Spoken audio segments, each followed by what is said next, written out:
Hello, I'm Philip Stoten. I'm here at APEX 2015 and I'm joined by Eric Miscoll from Charlie Barnhart and Associates. Eric, great to see you. Thanks for stopping by to chat.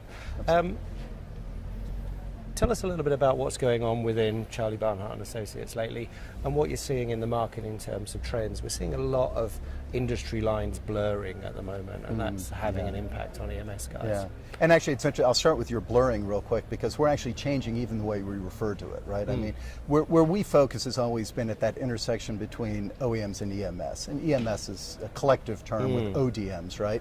But we started really talking about that. We see the blurring between the ODMs and the EMS is just kind of really have come to fruition, right? So we're even not even referring to it. We're kind of collectively now just calling it GPM, right? Global, GMS, Global Manufacturing Services. You know, because that's really what it is. Yep. It's this global industry that provides like-kind services, right? So, so that's just a semantic thing, but.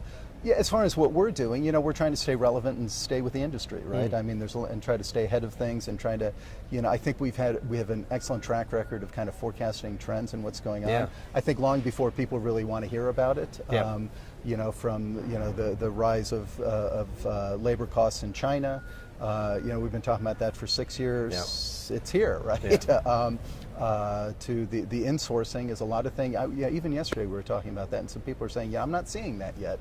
It's like, well, it's happening, and I can tell you that, you know, we talk to a lot of companies who are doing it, and so, you know, and the regionalization and these things, you know, we're trying to, as the industry is still chasing some labor costs and different barriers, we're trying to make sure that we're gathering the data and representing the data accurately for our clients. You know, so we've done a variety of things. Again, we're still only servicing the OEMs and the EMS. I think we'll stay true to that because I think, you know, that's what we do very well. It makes sense to me, doesn't it? You know, and you know, most of our work has traditionally been with the OEMs, and we've been growing it more with the EMS, and I think we see that trend continuing for us because I think that's an industry that we've, you know, the three principals worked in. We have deep history with. I think we understand it exceptionally well, and I think we can bring a lot of value there. So.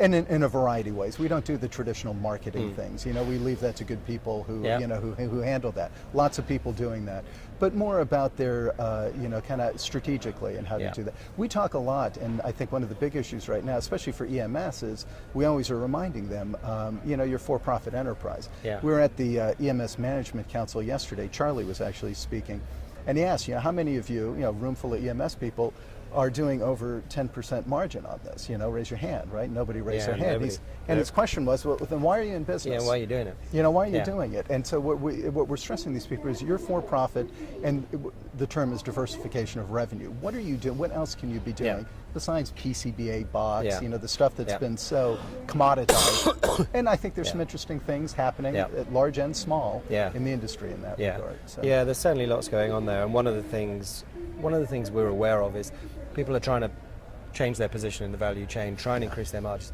but also change their perception in terms of externally, particularly their stock price, market cap, market valuation seems to be really low multiplier for EMS.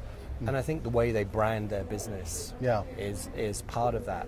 But the bottom line is they make stuff. That's what they're really good at. They do all this talk about being, I don't know, end-to-end supply chain management companies, product fulfillment companies, but they make stuff, and the big guys are good at it. Yeah. Oh, listen, they're world class, right? And now are you talking on the EMS or the OEM? On the both EMS sides. Guys. Well, the EMS and even the OEM still maintain a lot. I mean, if you look at it as a percentage, most is still being done internally, right? Particularly in Europe. Huge percentage. Exactly, huge percentage. And 9 out of 10 dollars are being insourced. You know, it's interesting because I keep hearing from my colleagues in Europe that they're expecting more as price pressures are hitting, even within Germany, right? That traditional kind of the Mittelstand or whatever that's called, those middle companies. And they're even expecting for some of the larger, you know, the Siemens, those big ones, they're thinking they're under such pressure that there should be another wave of outsourcing there. I don't know if, you know, we're watching with great curiosity, obviously. I see that being balanced out by a little bit of a desire for those companies to actually develop their own footprint in some of the low-cost environments. So you look at somewhere like Chengdu, a lot of German companies turning up there, a lot of German companies showing interest in Vietnam. I don't know. Yeah, so. You know, and we take, we caution against some of these areas, right? Yeah. I mean, this industry, if we said it yesterday at the thing, Charlie, we talk about the history because if you don't remember it, you're going to make the same damn mistake again. Yeah. And this industry is replete with examples of failed business going to the wrong place. And you can make that same argument with China. A lot went there that you never should have. Yeah, absolutely. Vietnam, we get it. Yeah. There's a lot of challenges there. Yeah. India, Yeah. everybody, and I see a lot of things come out of Europe. Oh, India. We're telling people very cautiously, be careful. And even the Russia thing, people say Russia, well, that scary. It's very scary, right?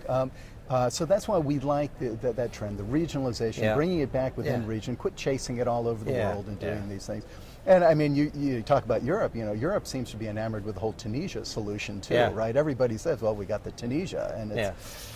That's kind of a questionable one too. That region's had its challenges as well, and it's exciting to be a pioneer. But there are two things that happen as a pioneer: you either get there first, or you're the guy face down in the desert with arrows in their back. Well, there you go. Exactly.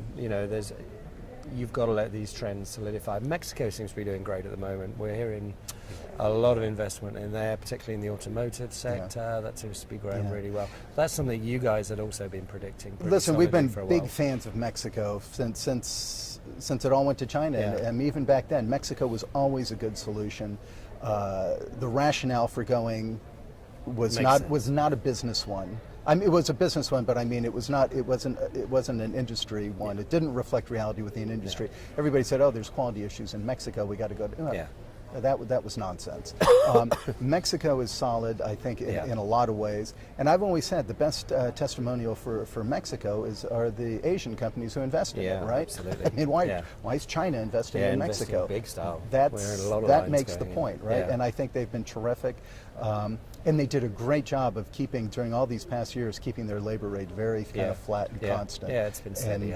And I think as things have improved on the border now, a lot of companies didn't want their people, a lot of OEMs wouldn't let their people go to visit factories on the border for safety concerns. That's being addressed under the current administration. So I think it's all, now there's going to be some trending up in the labor costs there. That's because the capacity rates are increasing.